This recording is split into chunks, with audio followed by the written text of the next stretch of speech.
Buenas tardes, ¿me escuchan? Sí, doctora, me Buenas escucho. tardes, ¿sí se escucha?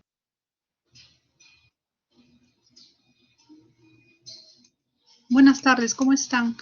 La saluda la doctora, soy la doctora Yumei Galvez, soy médico nefrólogo del Hospital Rebagliati y el tema que me han asignado para poder compartir con el día de ustedes es sobre nefropatía diabética. Tengo entendido que está toda la promoción que está llevando medicina interna, entonces voy a pasar a compartir la pantalla para dar inicio a la exposición.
Muy bien, ¿logran ver la pantalla compartida?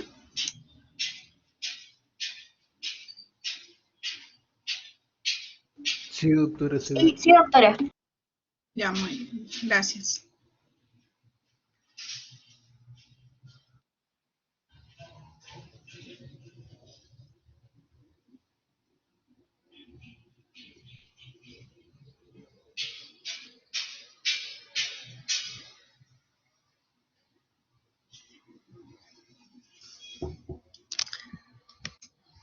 Bien, como lo hemos ido comentando, el día de hoy vamos a hablar sobre nefropatía diabética, pero antes vamos a esclarecer algunas definiciones. Se ha movido un poco la presentación, pero algunos términos y conceptos que tenemos que tener claro para que nosotros podamos entender exactamente de lo que vamos a conversar el día de hoy.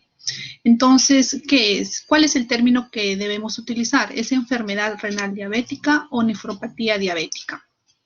Si bien es cierto, este último término ha sido el que más se ha utilizado en los últimos, a través de la historia, de cuando se empezó a evidenciar y a descubrir las alteraciones a nivel de riñón que padecían los pacientes con diabetes. Actualmente no lograba definir aquellas otras componentes que podían tener también este grupo de pacientes. Es así que actualmente el término que más se utiliza y globalmente se está utilizando con mayor término en las revisiones y revistas que ustedes quieran buscar es la enfermedad renal diabética. ¿En qué diferencia esta definición de enfermedad renal diabética y nefropatía diabética? La primera va a ser consignada básicamente a aquellos pacientes que son diabéticos y que también tienen una función renal reducida. Pero debemos saber que muchos de los pacientes que son diabéticos tienen adicionalmente otros trastornos, ya sea obesidad, hipertensión, trastornos metabólicos como hiperuricemia. Entonces, todas estas comorbilidades también podrían actuar y reducir la función del riñón en este paciente. Entonces, ¿cómo nosotros sabríamos clínicamente con seguridad de que esta disminución de la función del riñón solamente está atribuida a la diabetes y no a sus otras comorbilidades que también trae el paciente. Entonces, cuando hablamos de enfermedad renal diabética, básicamente nos referimos a una disminución de la función del riñón en el paciente diabético, y esta disminución puede estar ocasionada por la diabetes o por muchas otras causas o comorbilidades que el paciente también tiene y que es muy frecuente. En tanto que el término de nefropatía diabética es un término que va a señalar básicamente las lesiones renales que están originadas a nivel microangiopático, es decir, en los pequeños vasos, pero que van a ser secundarios a una complicación vascular crónica exclusiva de la diabetes y que no están implicados aquellas otras comorbilidades que puede traer el paciente, como obesidad o hipertensión. Y generalmente van a traducirse clínicamente aquellas alteraciones funcionales y estructurales que se van a producir a nivel glomerular en los pacientes diabéticos. Entonces, esa es la diferencia entre ambas terminologías. ¿De qué vamos a hablar el día de hoy? Básicamente de nefropatía diabética, es decir, todos aquellos cambios estructurales y funcionales que se van a producir en el riñón secundario a estados crónicos de hiperglicemia. ¿Qué define entonces la nefropatía diabética? Es un síndrome clínico que se va a caracterizar por la presencia de albuminuria, la cual tiene que ser persistente. Además, acompañada de una tasa de filtración glomerular disminuida y que está asociada a una elevada morbilidad y mortalidad cardiovascular en este grupo de pacientes. Es la complicación causada, como lo hemos ido comentando, por un daño a nivel de la microvasculatura renal, es un daño microangiopático. Va a haber una afectación preferentemente glomerular, pero por los años 2010 también añadió otro tipo de afectación a nivel del riñón y era una afectación a nivel túbulo intersticial y vascular. Y es esta afectación túbulo intersticial la que preferentemente o finalmente va a determinar la evolución y el pronóstico de la nefropatía diabética. Además, también se ha observado que va a existir un grupo de pacientes con nefropatía diabética y que van a tener mínima proteinuria o no van a presentar proteinuria. Y vamos a ir viendo con el desarrollo de la exposición quiénes estarían en qué grupo de diabéticos estarían en este grupo de pacientes. Sabemos bien que la diabetes mellitus es una pandemia a nivel mundial y las predicciones a nivel en los diferentes continentes nos dicen que la prevalencia va a incrementarse aún mucho más. En la actualidad se cree o se calcula que existen 135 millones de diabéticos a nivel mundial, pero que para el 2025 se va a estimar una población de 300 millones de diabéticos a nivel mundial. Y este incremento se va a dar a nivel de todos los continentes. Si ustedes logran visualizar esta lámina, van a ver que, por ejemplo, en Norteamérica, para el año 2030, comparado con los años 2000, va a incrementarse la prevalencia de diabetes mellitus en un 72%. Pero estas cifras son mucho más, incluso desalentadoras en países como en continentes como África, donde va a haber un incremento de la prevalencia hasta en 261%. Y Latinoamérica, donde nos encontramos nosotros, no está ajena a esta realidad. Y se prevé que esta prevalencia va a incrementar de un 13% a un 33%, lo que se estima más o menos en un 248% en el 2030 en relación a lo que se encontraba en el año 2000. Entonces, hacer la diabetes una enfermedad que está incrementando su prevalencia de manera importante a nivel mundial, lo que vamos a esperar nosotros los médicos es atender a todas aquellas complicaciones que van a venir o van a partir de esta enfermedad. Y una de las más afectadas es precisamente el riñón. La diabetes mellitus, aparte de la alta prevalencia, también es una causa importante de mortalidad a nivel mundial.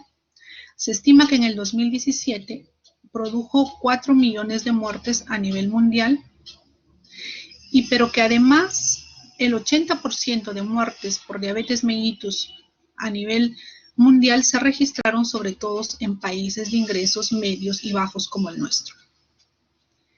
La nefropatía diabética es la primera causa de enfermedad renal crónica terminal en el mundo.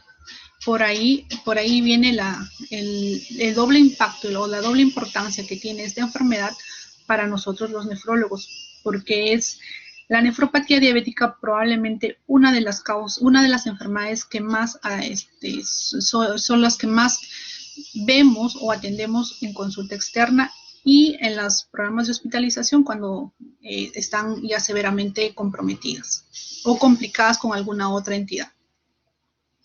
En Estados Unidos, más del 40% de los pacientes con enfermedad renal crónica son diabéticos y un grupo importante de estos van a terminar en enfermedad renal crónica terminal y esto genera un impacto económico importante en los diferentes estados o países, porque el tratamiento de la enfermedad renal crónica secundaria a las diferentes causas y especialmente a diabetes mellitus es costosa, lo que demanda que mucho del presupuesto de salud de nuestro país o de los países del primer mundo estén abocados a tratar de cubrir de alguna manera esta patología. Por ahí la importancia de la nefropatía diabética también desde el punto de vista socioeconómico. El riesgo de desarrollar nefropatía diabética va a ser igual, tanto en el diabético tipo 1 como en el diabético tipo 2, y se estima que alrededor entre el 30 y 40% de los diabéticos van a desarrollar esta complicación como parte de la historia natural de su enfermedad. ¿Cuáles son entonces los factores que van a estar implicados para que el paciente diabético finalmente también desarrolle nefropatía diabética? No existe un factor causal único, es multifactorial. Sin embargo, es la persistencia de la hiperglicemia crónica la que va a desencadenar todos estos factores genéticos y ambientales para que finalmente se establezca la nefropatía diabética. Se han logrado identificar los más importantes y de entre ellos están los factores genéticos y ambientales, los factores hemodinámicos que va a conllevar la hiperglicemia a nivel glomerular, factores metabólicos y finalmente factores inflamatorios y profibróticos que van a comprometer al glomérulo, al túbulo y al intersticio y desarrollarnos clínicamente la nefropatía diabética. Dentro de los factores genéticos y ambientales, se ha visto, por ejemplo, que la prevalencia de la nefropatía diabética varía entre los grupos raciales y étnicos. Está relativamente aumentado en afroamericanos, en nativos americanos, en mexicanoamericanos y especialmente en un grupo de población, tanto en Canadá como en Estados Unidos, que son los indios Pima. Además, se ha establecido que el riesgo de tener un pariente de primer grado con diabetes y además nefropatía diabética va a incrementar en un 83% el riesgo de desarrollar esta complicación, es decir, nefropatía diabética en los diabéticos tipo 1 y en un 17% en los pacientes con diabetes tipo 2.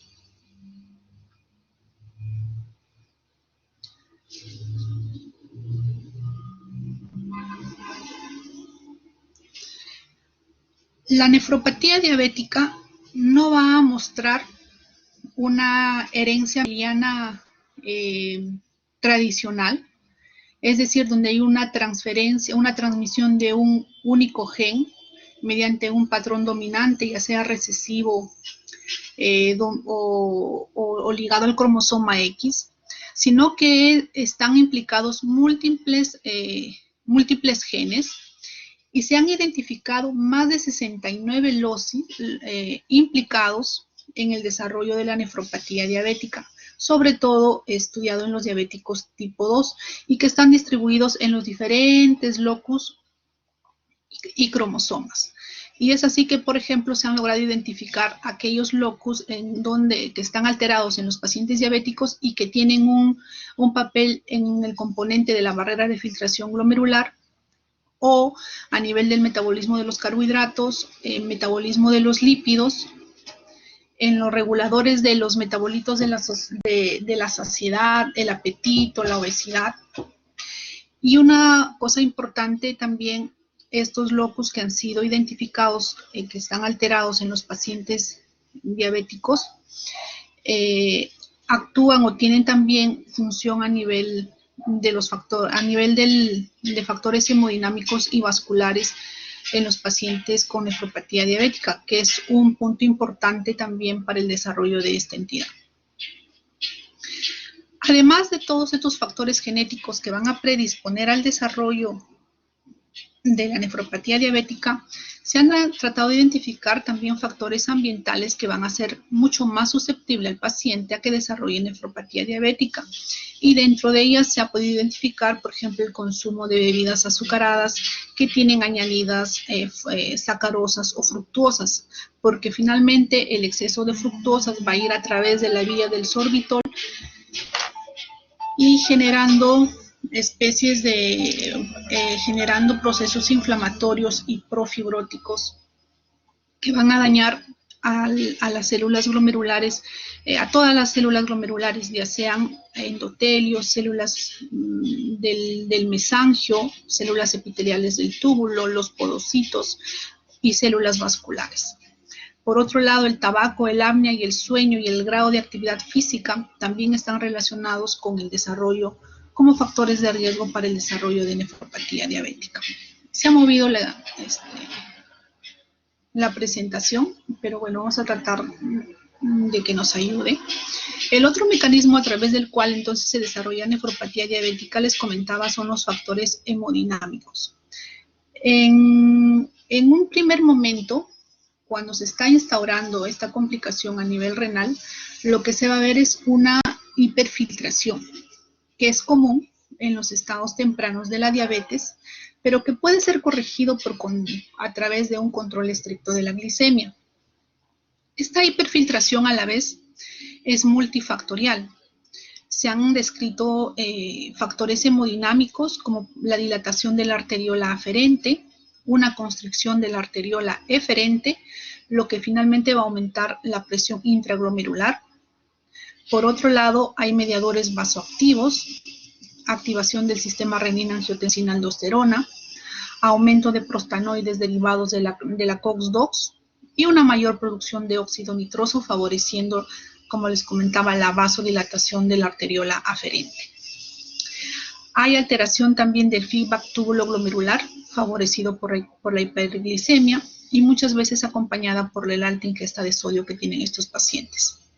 Factores sistémicos per se como la hiperglicemia, la hipertensión sistémica, la obesidad y las dietas ricas en proteínas también son condiciones que van a favorecer el desarrollo de la hiperfiltración como primer indicador de daño renal en la diabetes mellitus.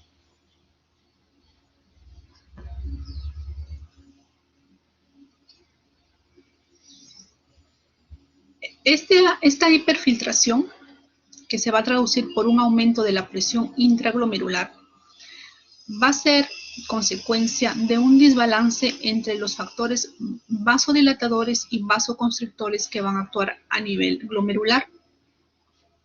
Y se han identificado las sustancias que nos van a producir una dilatación de la arteriola aferente, como el factor de crecimiento transformante beta, el factor de crecimiento vascular endotelial y el óxido nítrico.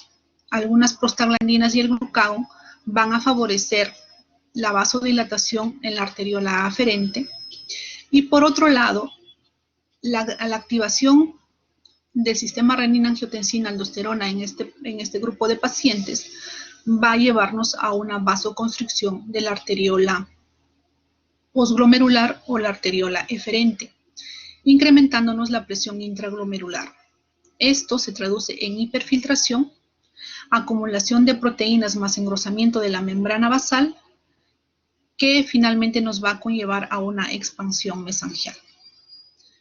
Entonces, el incremento de la tasa de filtración glomerular involucra efectos dependientes de la glucosa a través de la vasodilatación de la arteriola aferente y todas aquellas sustancias que les he ido comentando que tienen un papel importante en el desarrollo de esta alteración hemodinámica. Finalmente, ¿cómo es que se traduce o esquemáticamente este desbalance entre sustancias vasodilatadoras y vasoconstrictoras? Este es un riñón normal, un glomérulo normal, el que ustedes pueden ver en el lado izquierdo de su pantalla. Y en la diabetes hay una dilatación de la arteriola aferente y una vasoconstricción de la arteriola eferente, con aumento de la presión intraglomerular, hiperfiltración, aumento de las pérdidas de proteínas por el glomérulo, las cuales van a sobrepasar la capacidad de reabsorción de las proteínas a nivel tubular, generando también daño a este nivel del glomérulo. Si nos fijamos en la lámina, en la lámina derecha que ustedes tienen en su pantalla, en la parte derecha de la lámina, se ha visto que cuanto más intensas sean los valores, más altos sean los valores de glucosa a nivel sanguíneo, esta dilatación de la arteriola aferente también se dará de una manera más importante.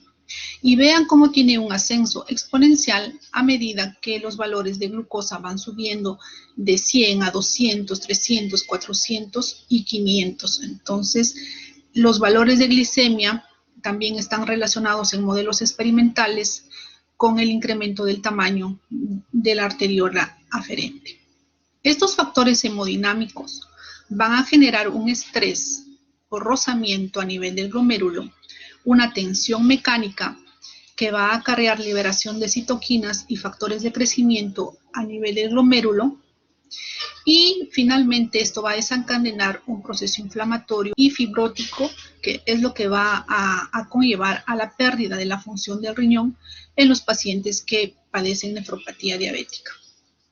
Sin embargo, los cambios hemodinámicos no solamente van a repercutir a nivel glomerular, sino que también van a tener consecuencias a nivel tubular. Va a haber entonces un incremento al producirse la alteración a nivel de la filtración en el glomérulo. Lo que va a notarse en el paciente diabético es un incremento de la presión colodosmótica en los capilares postglomerulares, lo cual va a facilitar la reabsorción de sodio en el túbulo proximal. Además, la angiotensina 2, que va a tener una activación local en el riñón en los pacientes con diabetes, va a favorecer la hipertrofia tubular proximal e incremento la reabsorción de sodio a este nivel.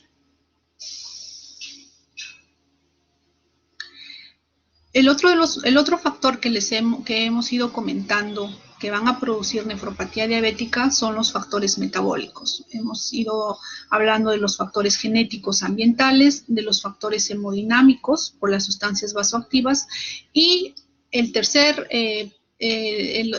factor que va a implicar el desarrollo de nefropatía diabética son los factores metabólicos. Dentro de estos son varias alteraciones que se van a llevar a cabo, que van a producir finalmente también el desarrollo de fibrosis. Todas conllevan a estas lesiones inflamatorias y profibróticas a nivel del riñón. ¿Cuáles son estos factores metabólicos que se han descrito para el desarrollo de nefropatía diabética? Están los productos avanzados de la glicolización, el estrés oxidativo, la vía de los polioles, la proteína quinasa C y la activación del sistema renina-angiotensina-aldosterona. Sabemos bien que cuando hay un estado de hiperglicemia intracelular permanente, lo que se va a llevar a cabo es la oxidación de la glucosa, pero a través del ciclo de los ácidos tricarboxílicos. Este ciclo de los ácidos tricarboxílicos, que va a usar NADH y FADH2, va a permitir un aumento de electrones a nivel mitocondrial, incrementando el potencial de membrana de esta mitocondria, lo cual no va a favorecer la salida o la movilización libre de electrones, lo cual finalmente va a conllevar a la generación de radicales superóxidos. Entonces, la hiperglicemia va a facilitar la modificación estructural de diversas moléculas tisulares, formando estos productos avanzados de la glicolización. La mayoría de las células va a tener mecanismos de defensa para poder evitar el ingreso de esta glucosa a nivel intracelular. Pero hay un grupo de células que son especialmente vulnerables y que no tienen que no van a poder contrarrestar este estado hiperglicémico. Y las que se han identificado básicamente son las células endoteliales, las células mesangiales y las células de Schwann.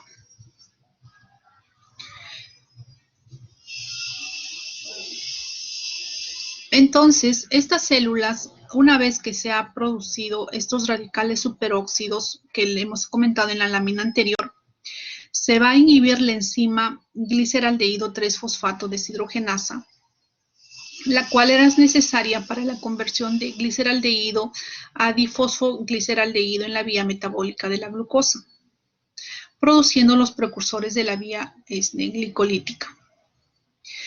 Dado de que en el estado de hiperglicemia se va a inhibir esta enzima, lo que va a generar es que se dé un flujo de estas sustancias a través de 4 vías metabólicas alternas, es decir, se metabolice a través de 4 vías metabólicas alternas, como la vía de los polioles, la vía de la exosamina, la vía de la proteína quinasa C y la formación de los radicales, de los compuestos generados a través de la glicolización, que son los productos, que son los AGE, básicamente. Entonces, esta acumulación de los productos de glicolización avanzada que se va a dar, ¿cuál es el efecto que va a tener a nivel del riñón? Básicamente a través de 3 mecanismos es que van a alterar la función del riñón. Uno, alterando la función podocitaria, es decir, van a producir una hipertrofia seguida de apoptosis y la supresión de la síntesis de la nefrina, una proteína importante en el slip de diafragma y en la barrera de permeabilidad a nivel del riñón. Además, va a haber alteración de la vía de la transducción de señal de la matriz extracelular y va a promover efectos selectivos en la pared capilar. Además, los AGEs, los productos de la glicolización avanzada, van a aumentar la expresión de colágeno tipo 4 de la membrana basal y de la matriz extracelular. Por otro lado, va a haber una alteración en la síntesis de citocinas, creando moléculas de adhesión, hormonas y radicales libres a través de ciertos receptores específicos para estos productos que van a desencadenar procesos inflamatorios y profibróticos en las diferentes estructuras del glomérulo. La otra vía, entonces, que hemos comentado es la vía de los polioles. Cuando hay un estado de hiperglicemia, la enzima aldosa reductasa lo que va a hacer es convertir la glucosa a sorbitol. El sorbitol a nivel intracelular va a difundir con mucha dificultad a través de la membrana celular y va a quedar atrapado en el citoplasma, incrementando la presión osmótica a este nivel, generando un edema celular. La pérdida de la integridad funcional celular por el incremento de este osmositol va a generar daño en las células endoteliales glomerulares y tubulares a nivel del riñón. La vía de la exosamina es otra a través de las cuales se produce el deterioro de la arquitectura a nivel renal. La glucosa habitualmente es metabolizada por la vía glucolítica, pero en esta vía de la exosaminasa, la fructosa 6-fosfata es convertida finalmente a glucosamina N-acetil, la cual va a activar una serie de factores que van a producir una transcripción de, por ejemplo, factor de crecimiento transformante beta, que va a traducirse en un incremento de la resistencia de la insulina en estos pacientes, sobre todo en los diabéticos tipo 2, generando con ello una mayor dificultad en el control metabólico. Aparte de este factor de crecimiento transformante beta, también este activador del plasminógeno 1 va a tener una función parecida, incrementando la resistencia de la insulina en este grupo de pacientes. Por otro lado, se ha evidenciado que se va a encontrar una modificación de la enzima AKT y PKB por la glucosamina que se ha generado por esta vía, y esta modificación de esta enzima lo que va a producir es una reducción de la expresión del óxido nitroso y va a promover la apoptosis a nivel glomerular. Entonces, finalmente esos son los daños que van a acarrear de cómo es que de esta vía alterna que se va a utilizar para tratar de metabolizar el exceso de glucosa a nivel glomerular, con resistencia de insulina y la apoptosis en los diferentes campos estructurales. Otra de las vías que se van a tener que utilizar para tratar de metabolizar estas glucosa en los pacientes diabéticos es la vía de la proteína quinasa C. Y muchos de los efectos adversos que se han relacionado a la hiperglicemia están relacionados a esta proteína quinasa, ya que van a regular diversas funciones en el organismo, ya sea a nivel de la retina, a nivel de la aorta, a nivel del corazón y a nivel glomerular. Se ha observado que específicamente la actividad de esta proteína quinasa subunidad beta está unida a la membrana, está incrementada en este grupo de pacientes.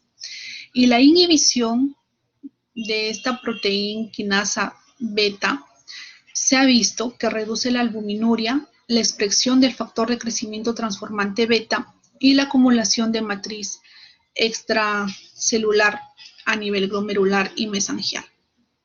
Por otro lado, se ha también evidenciado que la proteína quinasa C alfa se ha visto como objetivo terapéutico porque en modelos animales se ha demostrado que su ausencia estaría relacionada con el no desarrollo de albuminuria en animales en quienes se le ha inducido estados de hiperglicemia. Finalmente,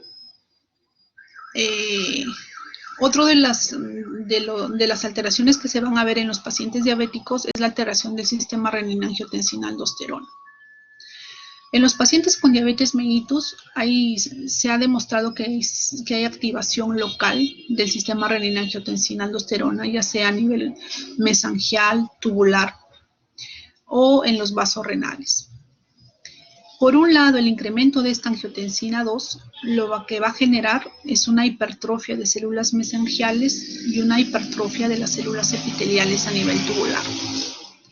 Va a promover además la formación de sustancias proinflamatorias y profibróticas o escleróticas como el factor de crecimiento o transformante beta, lo que va a acarrear en una esclerosis glomerular.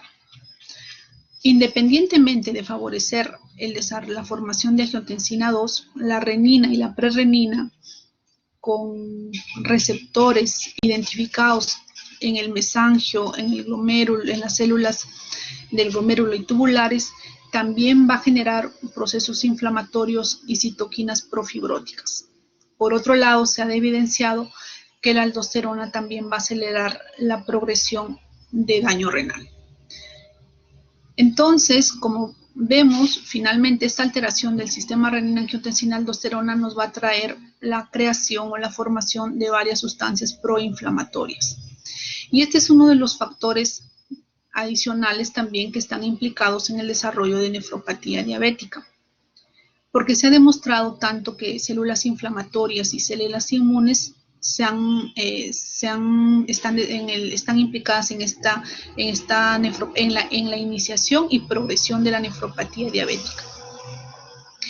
Y a nivel, por ejemplo, a nivel de intersticio y a nivel glomerular, se ha visto que hay infiltrado de monocitos, macrófagos y linfocitos T, y que a la vez van a promover una mayor activación de unas inflamasomas que están relacionadas también con el desarrollo de nefropatía diabética. Por otro lado, también se han identificado quimosinas y sus receptores que van a contribuir al desarrollo de este proceso inflamatorio evidenciado en los pacientes con nefropatía diabética. Y esto es un ejemplo de cómo, por ejemplo, se hace un estudio histológico de un paciente diabético para el lado derecho y un riñón control de un paciente sin diabetes o sin hiperglicemia, y se puede ver cómo existe una sobreexpresión de quimosinas inflamatorias, moléculas de adhesión en los pacientes que tienen nefropatía diabética. Hay una sobreexpresión de interleuquina 6, de factor de crecimiento transformante alfa, el factor de crecimiento de endotelial vascular.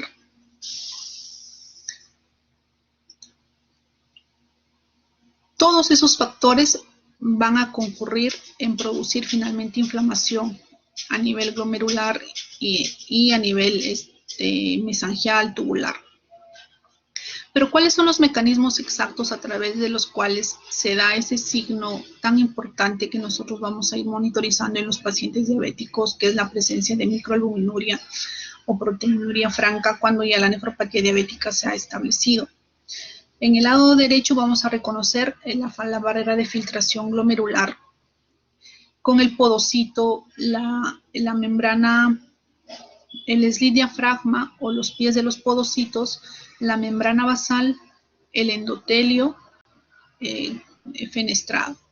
¿Qué pasa en la diabetes? En la diabetes lo que va a haber es un ensanchamiento de la membrana basal glomerular asociado a la acumulación de colágeno tipo 4 y reducción de la carga negativa de proteinglucanos heparansulfato. Por otro lado, se ha visto que la expresión de la nefrina, que es una proteína importante en la conformación del slit de diafragma o los pies de los podocitos, están anormalmente baja en los pacientes con nefropatía diabética. Por ende, no estaría cumpliendo de manera adecuada su función de barrera de filtración.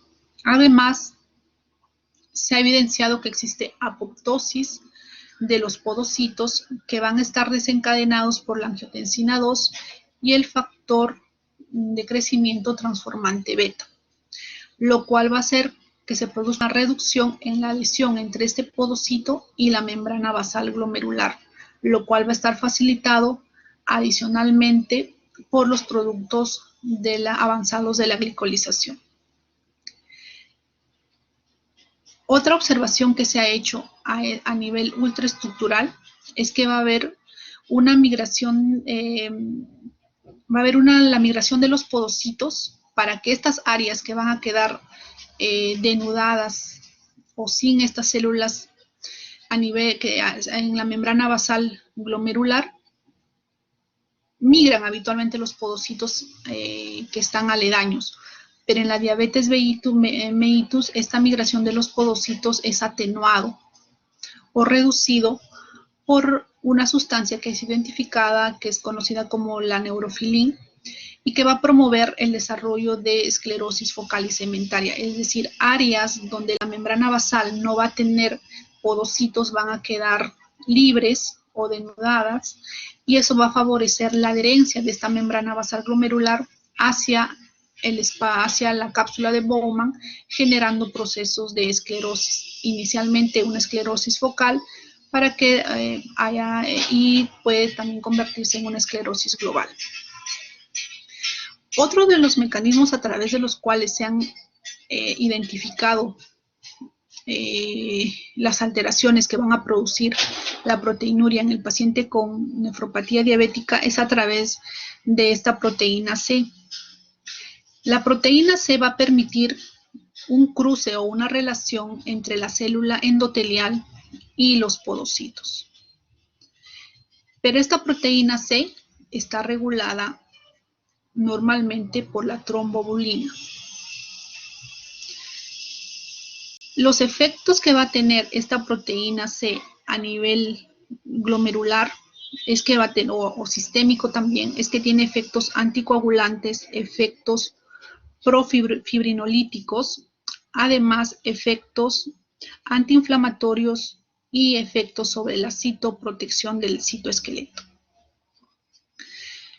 Como en los pacientes diabéticos hay una reducción de esta trombomodulina, no se va a dar esta asociación proteína C y la regulación de la trombomodulina, lo que va a generar una disminución de la actividad de esta proteína C, traduciéndose en una alteración de la permeabilidad glomerular, incrementando la apoptosis de las células endoteliales y de los podocitos. Y al incrementarse entonces la apoptosis de las células endoteliales y de los podocitos, va a alterarse la barrera de filtración glomerular, trayendo como consecuencia el paso de proteínas hacia los túbulos, y finalmente es lo que nosotros vamos a poder evidenciar cuando dosamos proteínas en orina en los pacientes diabéticos. Entonces la disminución de esta trombomodulina en los pacientes diabéticos a través de la proteína C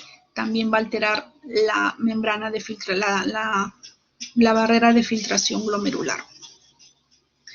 Por otro lado, como les comentaba al inicio de la exposición, los cambios no solamente se han descubierto a nivel glomerular, sino que también a nivel tubular y a nivel intersticial. Se ha evidenciado que, por ejemplo, valores de glucosa altas, las proteínas glicosiladas, la elevación de la angiotensina 2, el estrés oxidativo a nivel local, lo que va a promover es una hipertrofia tubular, producción e inducción de un fenotipo proinflamatorio y profibrótico de las células epiteliales tubulares proximales. Y otro mecanismo a través del cual se da una tubulopatía diabética es la vía de los polioles. Como íbamos mencionando, acá también la fructosa es degradada a través de fructoquinasas locales, lo cual va a inducir un estrés oxidativo e inflamación local. Entonces, esos son los mecanismos a través de los cuales también hay un daño tubular en la nefropatía diabética. A nivel intersticial, se ha visto que hay un modelo que trata de explicar cómo es que se lleva primero una expansión mesangial y finalmente una fibrosis intersticial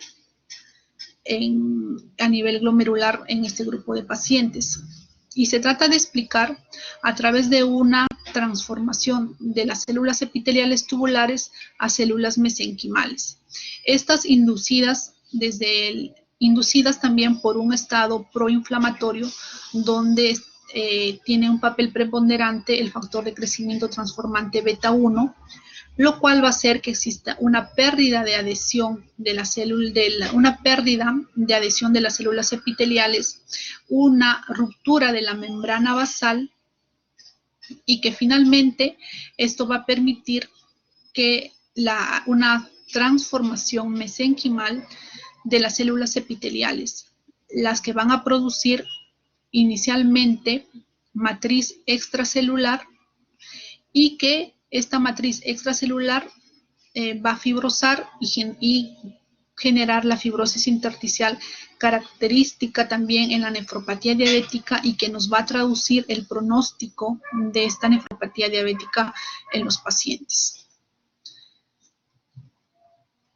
Una vez que hemos conocido todos los trastornos hemodinámicos, genéticos, metabólicos y también los cambios, los mecanismos a través de los cuales se dan la proteinuria y los daños a nivel tubular e intersticial en la nefropatía diabética, quiero que hablemos un poquito de esta parte de la fisiopatología que recientemente se ha ido comentando y que trata de explicar aquellos grupos de pacientes que, como íbamos mencionando, pueden desarrollar nefropatía diabética y habitualmente pueden no cursar con proteinuria. Y esto se ha observado tanto en diabéticos tipo 1 y tipo 2. Entonces, ahí se ha visto que también la epigenética está involucrada en el desarrollo de nefropatía diabética.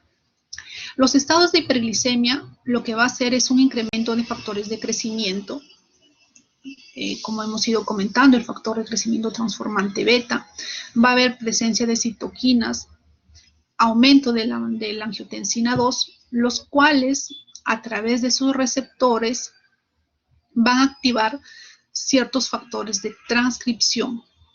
Estos factores de transcripción van a alterar el perfil epigenético de las personas a través de diferentes vías, ya sea la metilación del ADN o la modificación de histonas.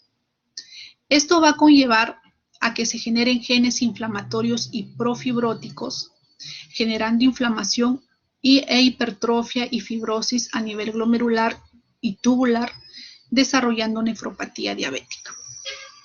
Esto explicaría esta remodelación a nivel de cromatina y alterando este perfil epigenético explicaría la memoria metabólica, es decir, que las células al estar expuestas inicialmente a estados de hiperglicemia generarían todos estos cambios a nivel ya de moléculas, a nivel del ADN y de modificación de histonas, que ya quedarían como células, ya quedarían con esa memoria de producir sustancias proinflamatorias y profibróticas y no requerir necesariamente todo lo anterior que les he comentado. Y esto explica por qué también un grupo de pacientes, a pesar de que tienen un buen control metabólico, pueden desarrollar nefropatía diabética y evolucionar la progresión de esta nefropatía diabética hacia estadios finales.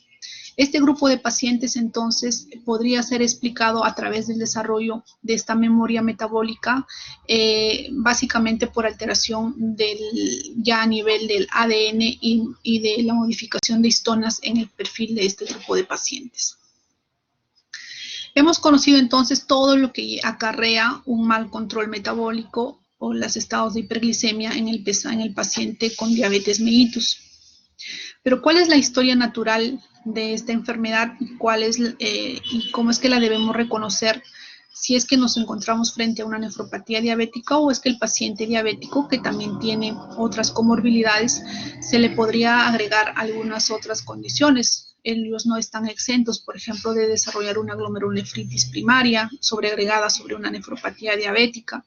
Entonces, ¿cuáles son aquellos indicadores que nos harían sospechar de alguna alteración adicional en nuestros pacientes con nefropatía diabética que nos obliguen a ampliar el estudio y a realizar otro tipo de exámenes y tratamiento finalmente?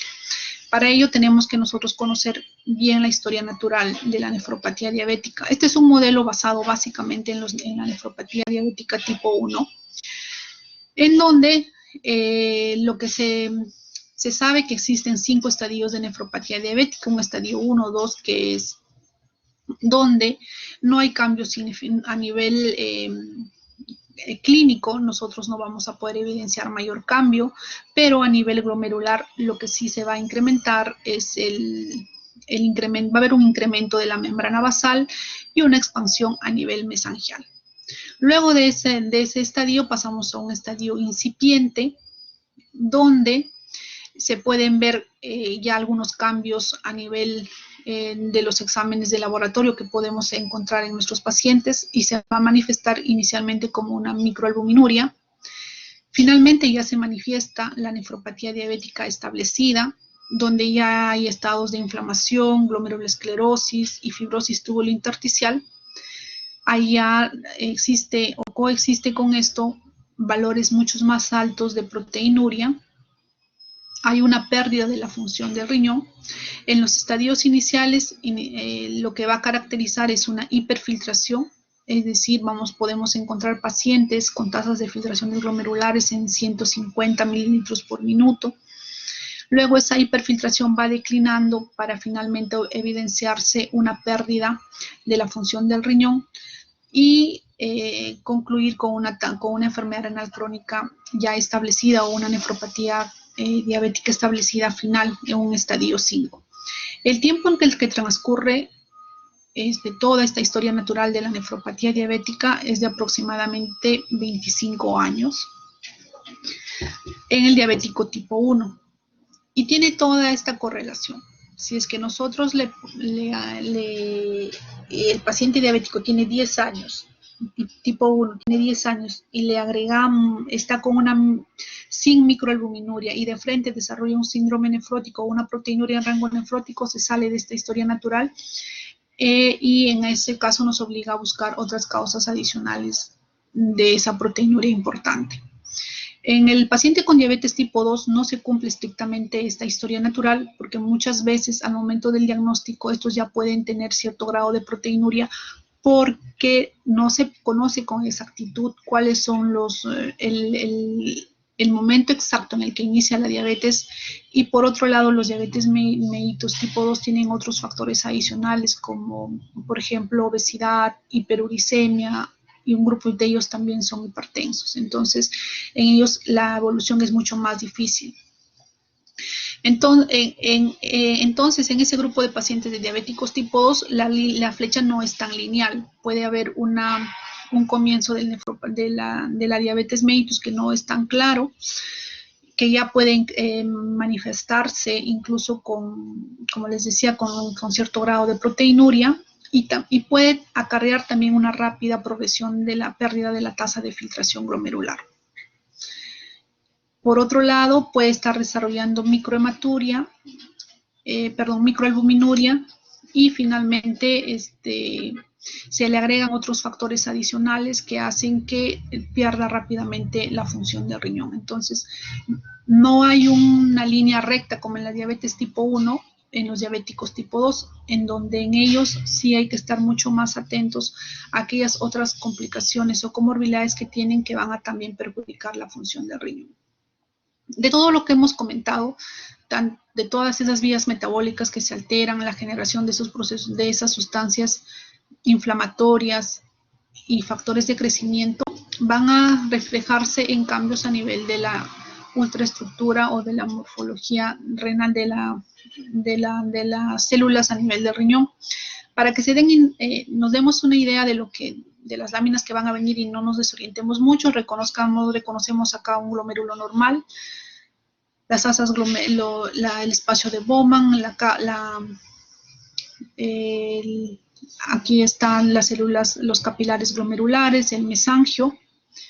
Y finalmente, esta es una foto de la ultraestructura donde está la membrana basal, la luz capilar, los podocitos y el epitelio fenestrado. Es importante eso porque es ahí donde se va a ir acumulando el material, el material que va a engrosar la membrana basal en los pacientes diabéticos y va a ensanchar la matriz mesangial. Se ha visto, por ejemplo, que en los pacientes con diabetes el riñón va a incrementarse en un promedio del 15% en los primeros años de diabético. Es por ello que en estos grupos de pacientes, cuando están en enfermedad renal crónica terminal, no van a desarrollar riñones pequeños o van a estar habitualmente de tamaño conservado y es uno de los elementos que pues en este grupo de pacientes no nos va a ayudar mucho a discernir si es un componente agudo o crónico, básicamente una ecografía del riñón, porque habitualmente el tamaño de sus riñones en los diabéticos se mantienen de manera conservada. Además, se va a observar este engrosamiento, si vemos la flechita de la flechita roja, es un engrosamiento de la membrana basal que va a ser hasta 3 veces más del tamaño habitual en comparación a un paciente no diabético y que va a estar relacionado con la acumulación básicamente de colágeno tipo 4.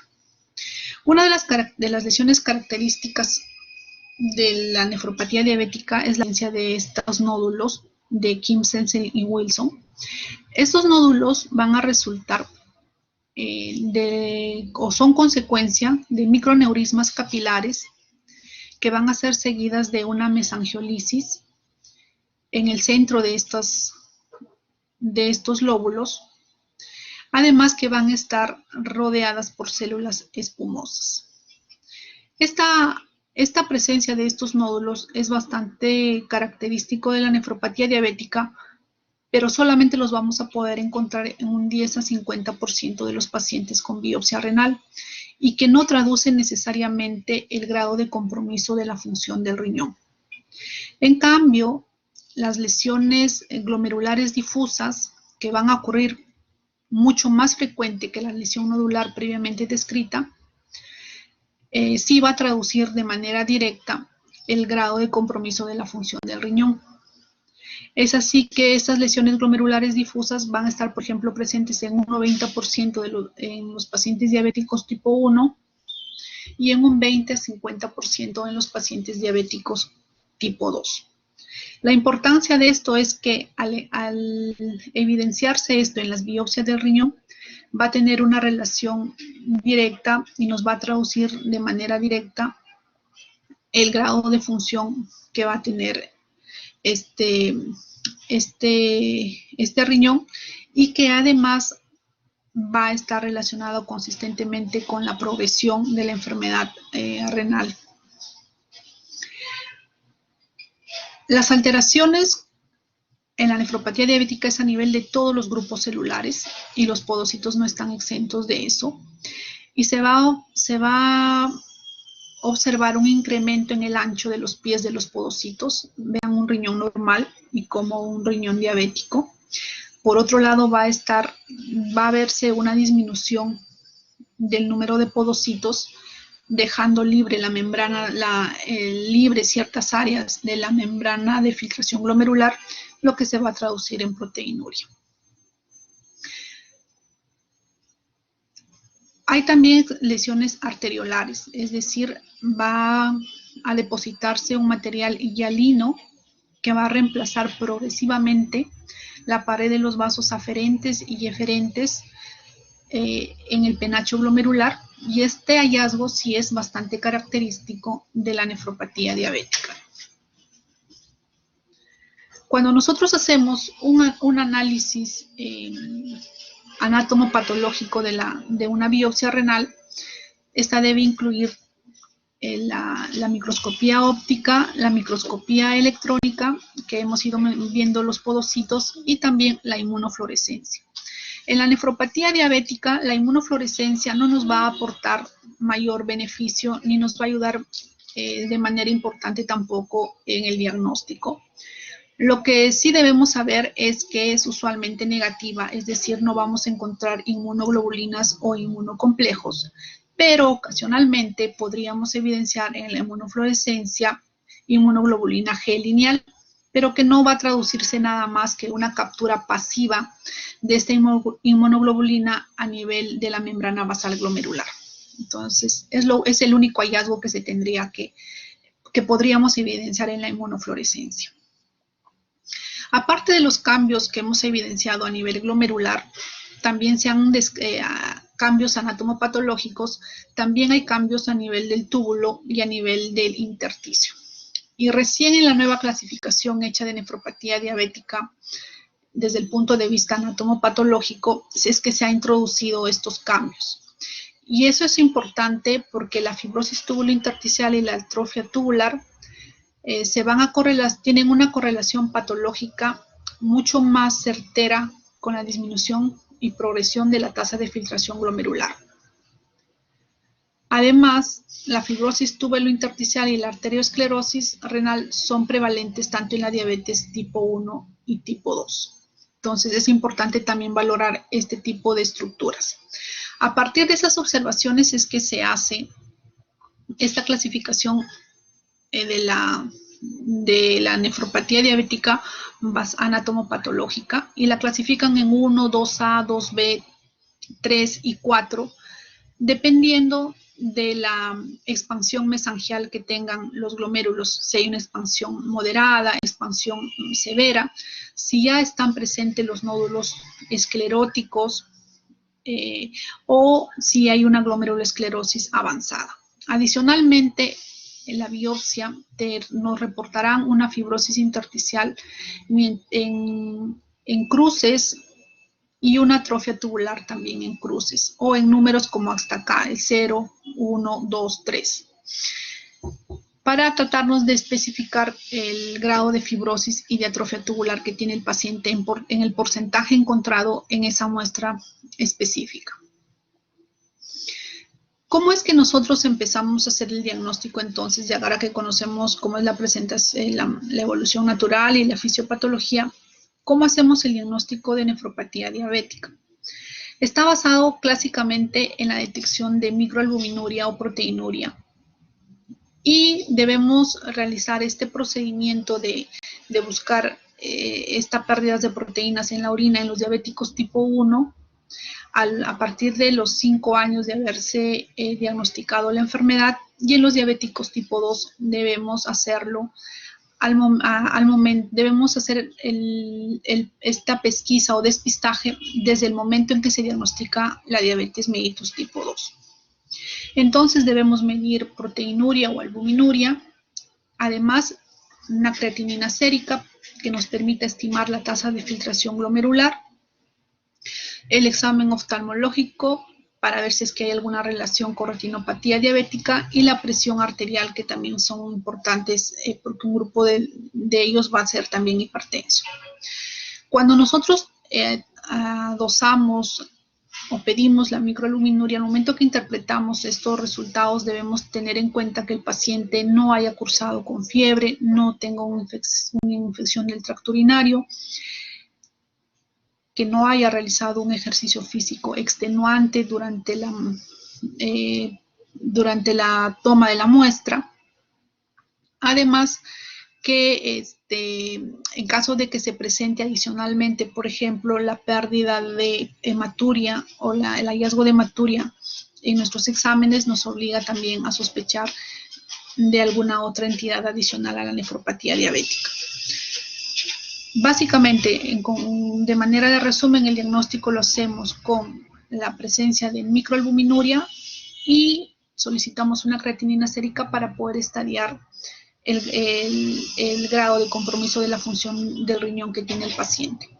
Como les iba comentando, la hematuria no es considerada un hallazgo característico de la nefropatía diabética. Se puede presentar en un grupo pequeño de ellos, pero si la presencia nos obliga a estudiar alguna otra entidad más adicional a la nefropatía diabética que esté produciendo esta hematuria.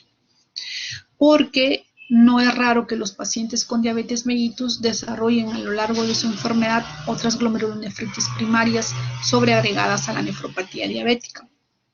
Y este es un estudio, por ejemplo, donde se le hace biopsia a los pacientes con diabetes mellitus y se les encuentra glomerulonefritis primarias adicionales, como por ejemplo, y dentro de ellas la más frecuente fue focal segmentaria, seguida por cambios mínimos, una vasculitis pauciinmune, también las secundarias a enfermedades sistémicas como lupus, glomerulonefritis membranosa, glomerulopatía por IgA. No es entonces infrecuente encontrar también una glomerulonefritis primaria en el paciente con nefropatía diabética. Y nos preguntamos entonces, a todos los pacientes con nefropatía, con diabetes mellitus y sospecha de nefropatía diabética, ¿debemos biopsiarlos para confirmar el diagnóstico? La respuesta es no. Sin embargo, actualmente hay ciertas corrientes o ciertos grupos de investigadores y médicos que sugieren que sí.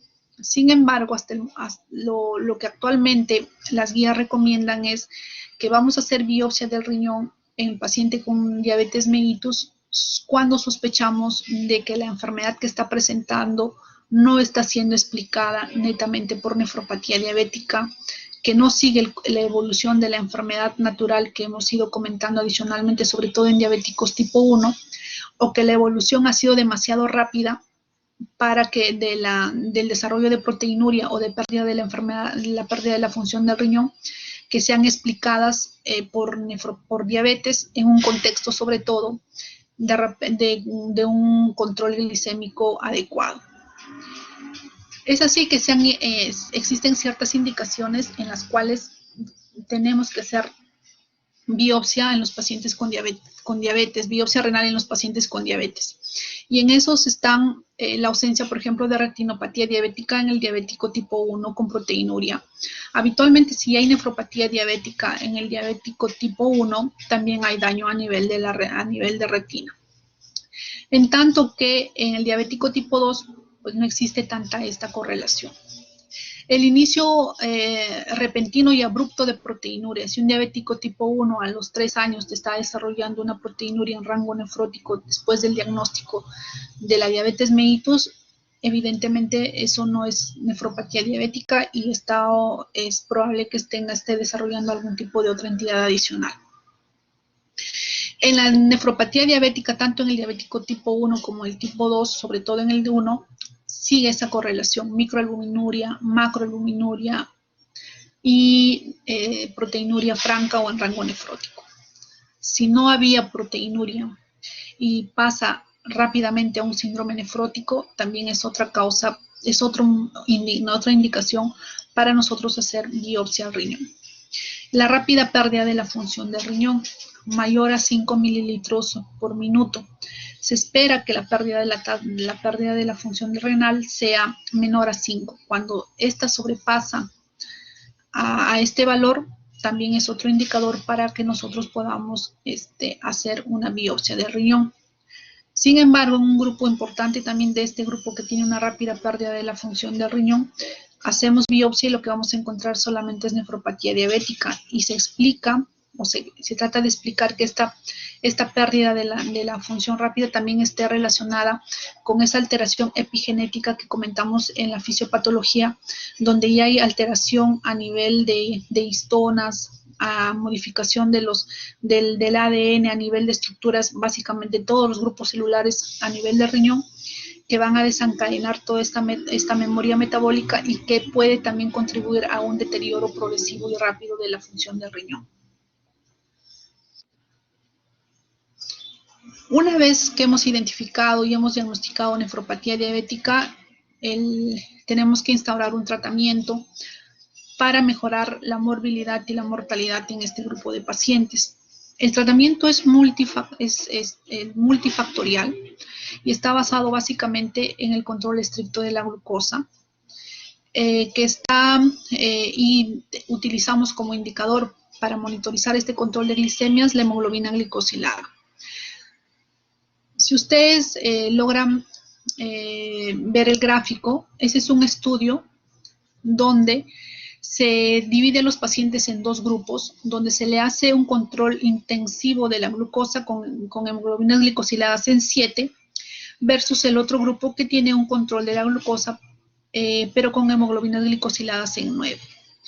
Y se pudo ver que el grupo de pacientes que está representado por la línea verde, que es el control intensivo de las glicemias, va a tener una reducción del riesgo de albuminuria en relación al grupo de pacientes que tienen una hemoglobina glicosilada en 9.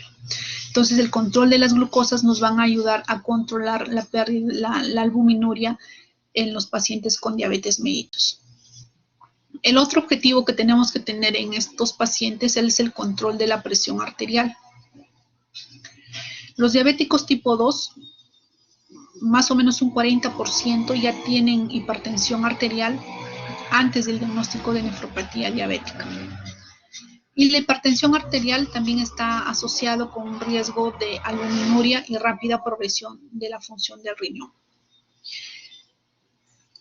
Y como ven en la lámina, se hace también otro estudio donde se compara a los pacientes en un tiempo de seguimiento optimizando los controles de la presión arterial menores a 140/80, un grupo, y el otro menores a 130/80. Y se ve que el control intensivo de la presión arterial tiene un efecto beneficioso sobre la progresión de la nefropatía diabética. ¿Con qué debemos controlar la presión arterial en los pacientes diabéticos? Que además de controlarnos, de mantenernos los normotensos, nos ayude también a nivel renal. Y es evidente que al estar implicado el sistema renina-angiotensina-aldosterona en el desarrollo y en la fisiopatología de nefropatía diabética, el bloqueo de esta tendrá también efectos beneficiosos a nivel del riñón. Entonces, nuestro primer eslabón o nuestro medicamento de primera elección en los pacientes diabéticos e hipertensos, vamos a usar los bloqueadores del sistema renina-angiotensina-aldosterona. Lo que tenemos hasta actualmente de evidencia es que, sin embargo, por ejemplo, estos bloqueadores del sistema de renina-angiotensina no van a estar recomendados en pacientes que tengan arterial normal o que no tengan microalbuminuria. En ellos no se ha evidenciado un efecto beneficioso. En tanto que en el resto del grupo de pacientes, el bloqueo del sistema renina-angiotensina-aldosterona sí va a tener un efecto renoprotector y que además es independiente de la reducción de la presión arterial. Es decir, no es un efecto solamente porque baje la presión, sino que al bloquear el sistema renina-angiotensina-aldosterona vamos a modificar todos esos cambios hemodinámicos establecidos por efecto de la angiotensina 2. Y además se ha visto que no solamente tiene efectos hemodinámicos directos, sino que también efectos a nivel de cambios estructurales como procesos inflamatorios y profibróticos a nivel mesangial en el riñón. Entonces, el beneficio de estos medicamentos viene por dos vías. El bloqueo de la aldosterona a través del uso de un antagonista del receptor mineralocorticoide como la espironolactona, también reduce el grado de proteinuria cuando se le usa solo o en combinación con los IECA o los ARA2. Sin embargo, la limitante de este medicamento es que puede producir hipercalemia, sobre todo en pacientes que tienen una tasa de filtración glomerular disminuida. Y ahí viene otra pregunta, si es que es tan efectivo el bloqueo del sistema renina-angiotensina-aldosterona con los IECA y los ARA2, al utilizarlo juntos podríamos potenciar o sinergizar este efecto y tener mayores beneficios en los pacientes con nefropatía diabética. En teoría podría decirse que sí, pero ya las observaciones y los estudios han demostrado que no. No se recomienda porque en el seguimiento de este grupo de pacientes a los que se les utilizó de manera combinada estos dos medicamentos, lo único que se pudo evidenciar es una mayor la progresión de la pérdida de la función renal fue mayor en relación al grupo de pacientes que solo utilizaba IECA o ARA2. Asimismo, había mayor riesgo de falla renal aguda y del desarrollo de hipercalemia. Por eso es que no están indicados el uso concomitante de ambos medicamentos. Otros de los grupos de fármacos que están siendo prometedores en el manejo de la nefropatía diabética, aparte de los inhibidores y de los ARA2, son estos fármacos que están utilizados directamente para el control de las hiperglicemias, es decir, para el manejo específicamente del paciente diabético. Y en ese grupo de medicamentos se han evidenciado que los inhibidores del cotransportador de sodio y glucosa, el SGLT2, también tienen un efecto beneficioso renoprotector en los pacientes con nefropatía diabética, porque también tienen una acción a nivel de la hemodinamia glomerular.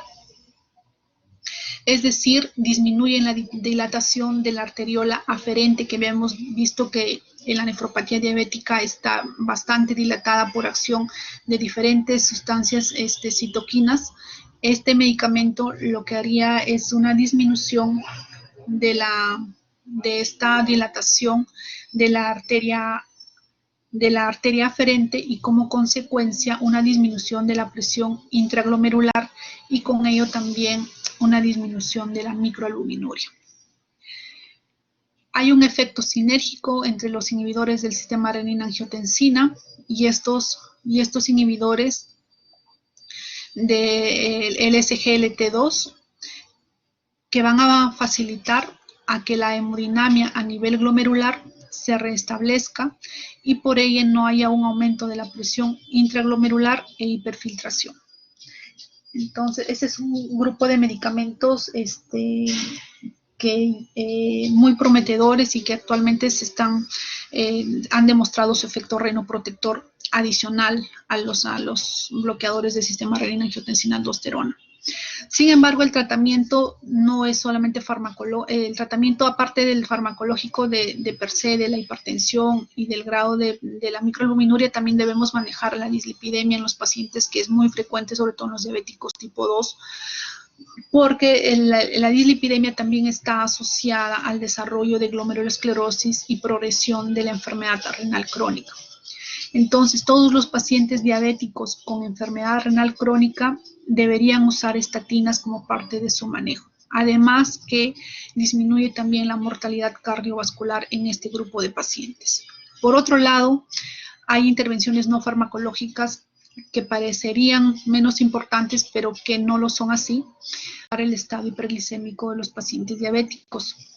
Y eso se incluye la actividad física, el abandono del tabaco, y se recomienda una reducción también de proteínas a 0.8 gramos kilogramos al día, que va a reducir la albuminuria en este grupo de pacientes.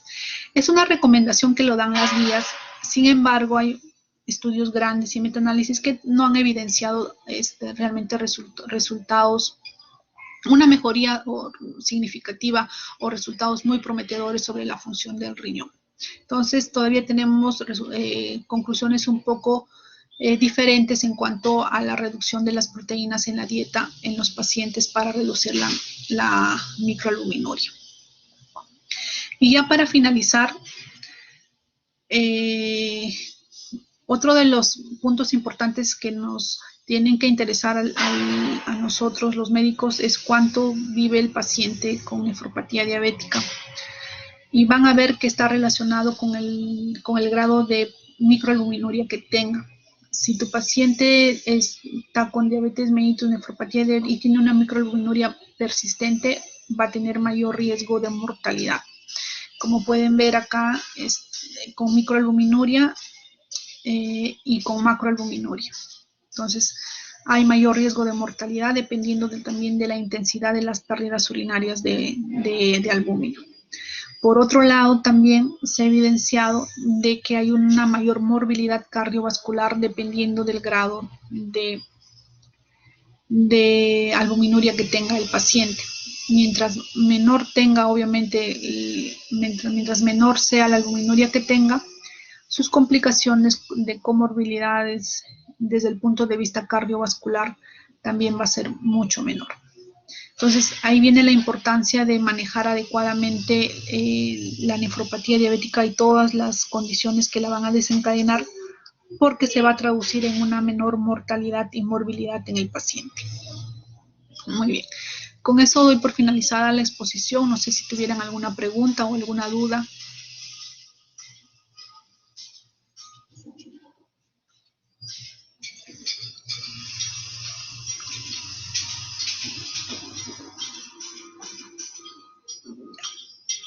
No hay preguntas, no hay ninguna duda.